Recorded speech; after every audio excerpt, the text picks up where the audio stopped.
This is Shawnee Godwin, host of Joy Economics, and you're listening to Season 3, Episode 2, where we head to the Joy Jar for some insightful, motivational, and very comical Q&A.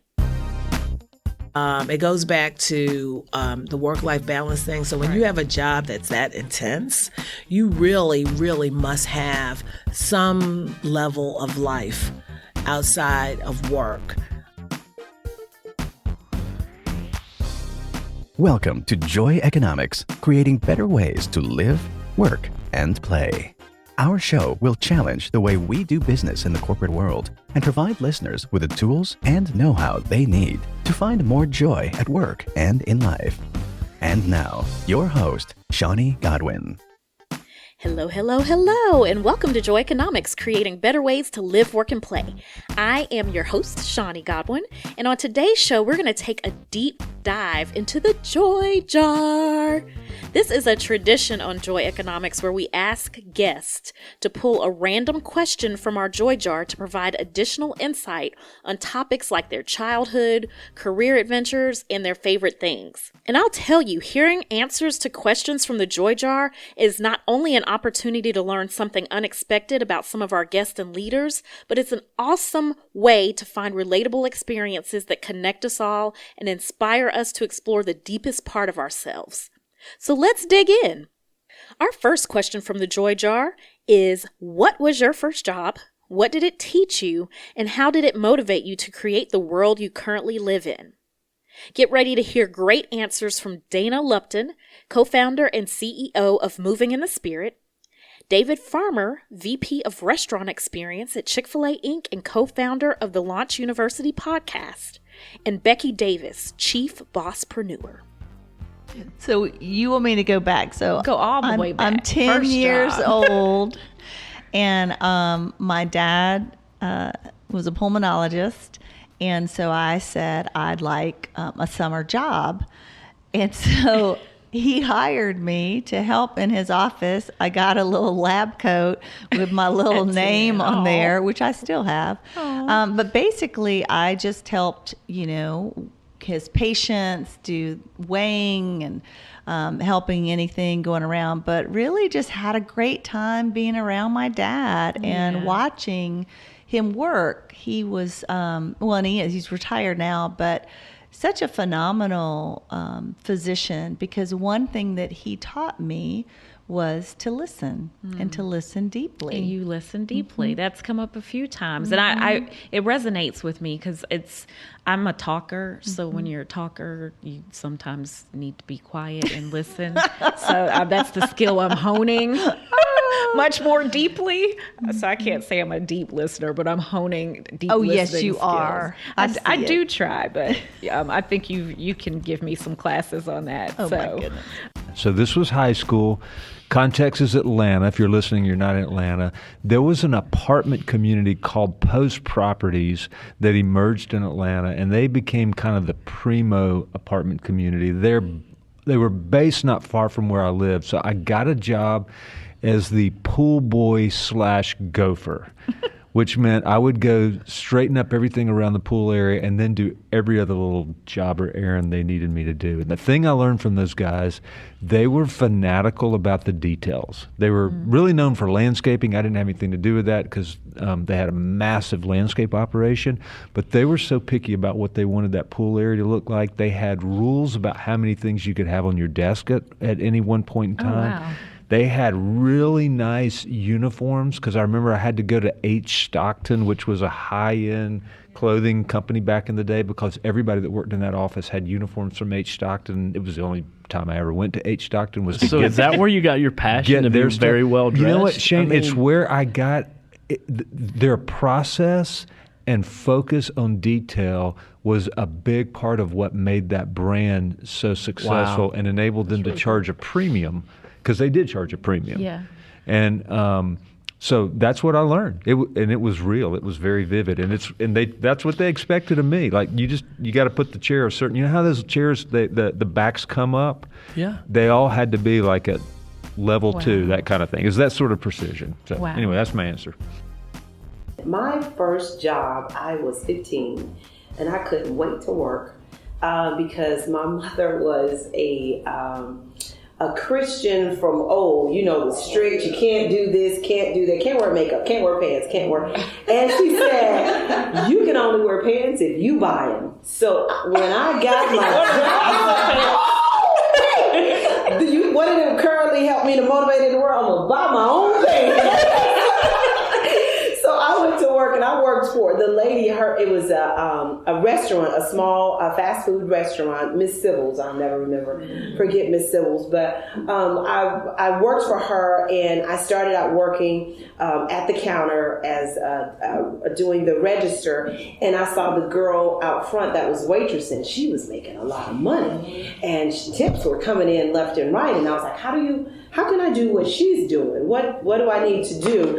And so that was the beginning of my internal drive to see what I liked and how do I go forward. How do I get what she's doing? And so, and I'm probably still the same way today. I did it in corporate America. Tell me what it needs to look like. What do I need to do? Okay, got it. And then I would go and execute exactly what they said. And the minute I started bringing those tips home, I was like, Mom, I'm buying my own school clothes. And I will not be wearing dresses this year. Do you remember what you bought? Oh man, I know pants. I did not buy one dress because I had enough of those. Right. And I bought pants, and we lived in a small town, so we would have to drive to Austin to go. I was like, I don't want to buy nothing in Marble Falls in this town because everybody has it. I want to go to Austin where I can see stuff that I don't see, and I'm still that way today. I like to have unique type stuff. Yeah, you always have your clothes are amazing. It's my mom's fault because I had to wear those dresses.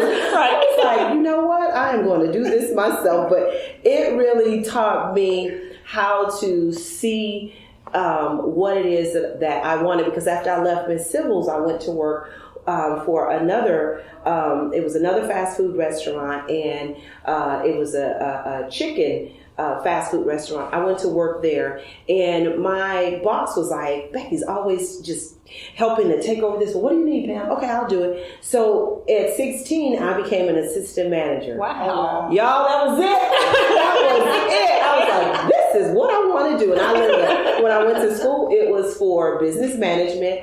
When I got married and after I had my daughter and started working, I wanted to go into management. And I was in management for 25 years because that was my, I like this. I can tell them what, y'all need to do this, y'all need to do that. And it took some years to actually hone the skill of really leading and not just telling people what to do. But at 16, I can tell you what to do. I'm the boss, and my mom, I would come home and I'd be like, tell my brothers, we need to do this. And my brothers would be like, listen, you're not at work anymore. You don't have to tell me what to do. But I love that. It was something about that appealed to me, and I pursued it. Joy Economics, creating better ways to live, work, and play, is brought to you by Communique-USA, a marketing and communications firm that provides staffing solutions to high-growth, high-stress teams so they are able to be more productive, efficient, and happy. Learn more at communique-usa.com. Hello again. This is Shawnee Godwin, your host of Joy Economics, creating better ways to live, work, and play. And if you're just joining us, we're all about that joy jar today, and we're featuring fun and motivational answers from past guests about their lives, their careers, and their favorite things. So next up is the question, what do you most dislike about your job and why? And even if you absolutely love your job, we all have something that bothers us from time to time. So let's hear answers from Therese Thompson, Vice President of Global Supplier Diversity at the Coca-Cola Company, and Shane Benson, VP of Operator Support and Organizational Planning at Chick-fil-A Inc., and co-founder of the Launch University podcast. And actually, I have a good answer for it. I just thought about it literally when the sound came back on. So, and these ladies in the room aren't going to believe it. And this really is corporate in general for me, what I dislike about the job, because I really don't dislike anything about supplier diversity. Right. The travel is getting kind of stressful just because it's hard to travel in the United States today. But I think for me, the toughest part of my job and what I dislike the most is, believe it or not, my nature is introvert. I am really an introvert. But, and this goes out to the audience, I'm a very practical person, and I knew in 1981 when I started my career at Price Waterhouse that in order for me to be successful, I had to engage. Right. And so I had to develop a persona. And when you say you're introverted, it doesn't mean that you don't like people. So it was a part of me, and it wasn't like I was being phony, but I had to bring out the parts of me that I didn't share with many people in order to engage. And the reason I dislike, it's not so much I dislike having to be an introvert to be successful. And in supplier diversity is particularly that way because, one, you're meeting with external audience, but then even in the work world, working in diversity is very tough. People think, oh, you're traveling. It's very tough if you're doing a good job because it's a series of tough conversations with people who you want to invite you back to continue that conversation, if you know what I mean. And so it's very exhausting to be in these jobs for an extended period of time. And sometimes you're dealing with people who aren't necessarily, some of them are, who aren't necessarily biased. They just don't get it. Right. And so having to build up for these conversations is particularly exhausting and stressful.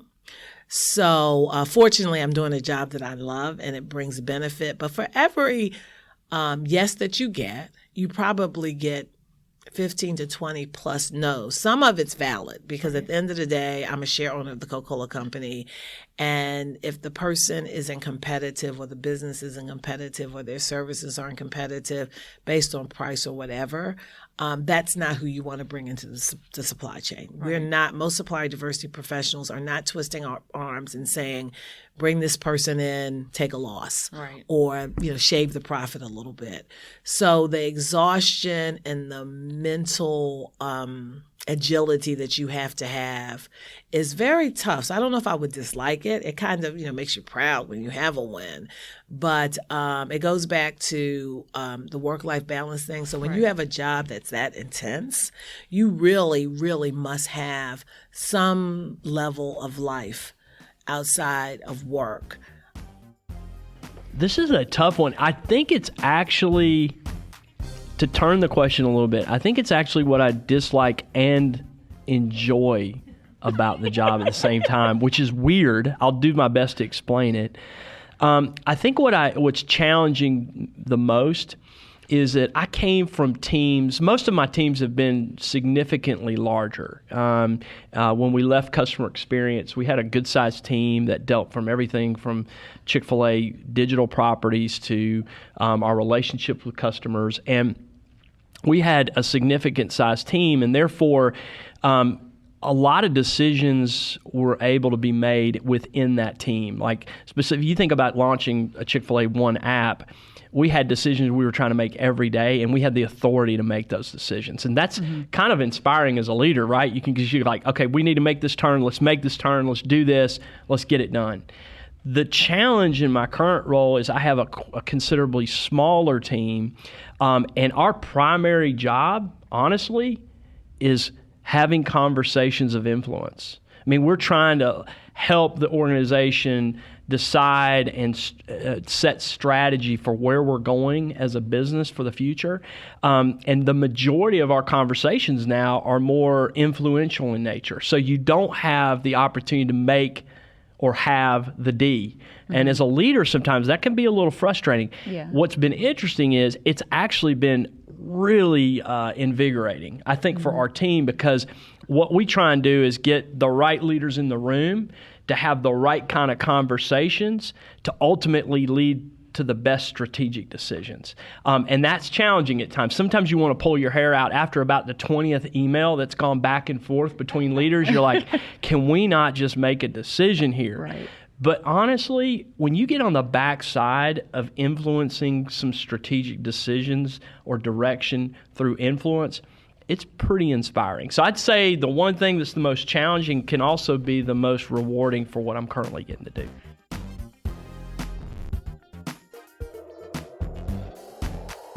We want to know how you are creating better ways to live, work, and play. If you have a Joy Economics story to share, reach us at joyeconomics.com.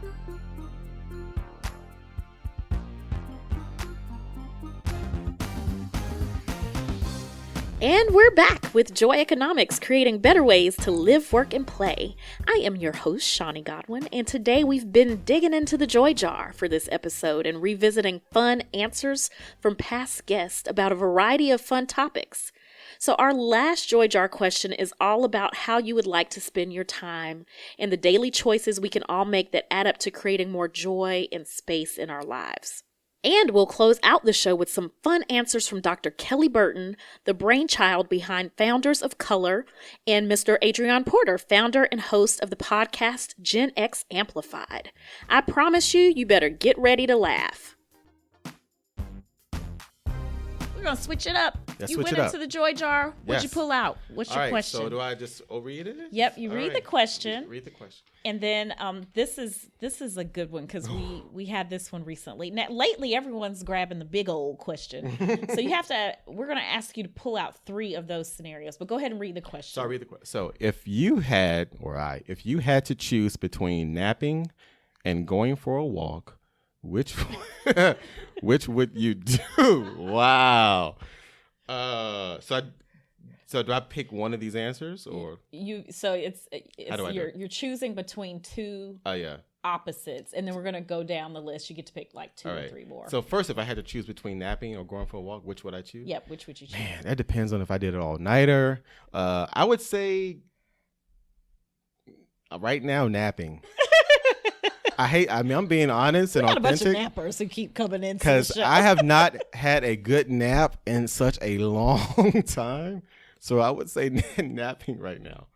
And then, all right, so napping. Okay, napping. He's a napper. And then, so eating a burger or a salad. Oh, you know what? So if you asked me like 5 months ago, burgers all day.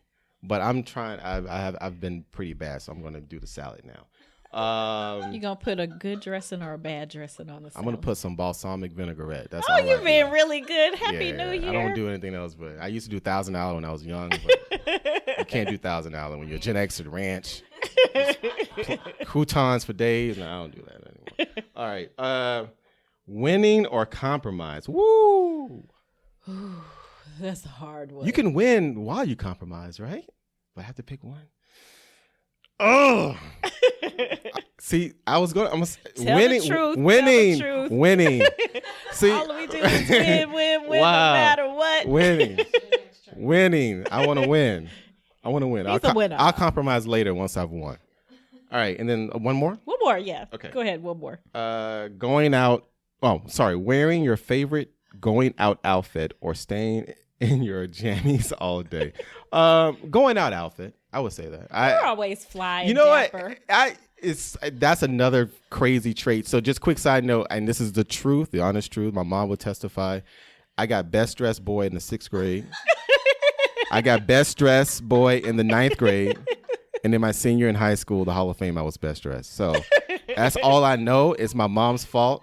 Like, she used to dress me with those granimals and little corduroy jackets with the little patches on the elbows. And it's just, I just got to, dress the part. Now, I can't get down, though. I want your listeners to think I'm just always, like, button up. I throw on a T-shirt every now and then, and I like to dress down. But, yeah, I would say I'm not a jammy person. You're always, like, you really are always dressed really nicely. You're always pulled together, really dapper. I'm checking your little hanky, and your pocket square, and all of that stuff. Wow. That's cool. That's a fun fact to know about you. Okay. So what's the first question? If you had to choose between napping and going for a walk, which would you do? What would you do? Napping. Yes, I'd be napping. Ding, I ding, feel like ding, we ding, should turn ding. the lights off yes! and all just like grab some pillows. Let me tell you, being an entrepreneur, I told somebody I'm gonna do like a video series just in my robe because that's my life. Like cribs where you're walking through your wardrobe and it's just me and my like rack of robes, The blingy robe, the terry cloth robe. Yeah. This one is from satin Bed robe. Bath & Beyond. Girl, please. Yes, napping. It's like my favorite thing to do. Okay, what else you got on there? All right, let's see. If you had to choose between Exploring the world around you or deep introspection. Deep introspection. I have always loved my own company and kind of hanging out in my brain. So deep I introspection. can see that about you. It makes sense too. That's you on the bench listening to and the birds. listen to the birds, Yeah. right? Yeah. But meditation is my jam. I discovered it maybe 3 years ago, and I'm like, why have you all been keeping this from me? You know, I so overthought meditation because I was like, you know, just trying so hard, and then I was taking like coaching programs, and then I was like, I'm gonna do it and listen to my app, and I'd be so frustrated because I do these things, I fall asleep. And last year, I finally figured out the best way for me to meditate. It's kind of like your bench and birds thing.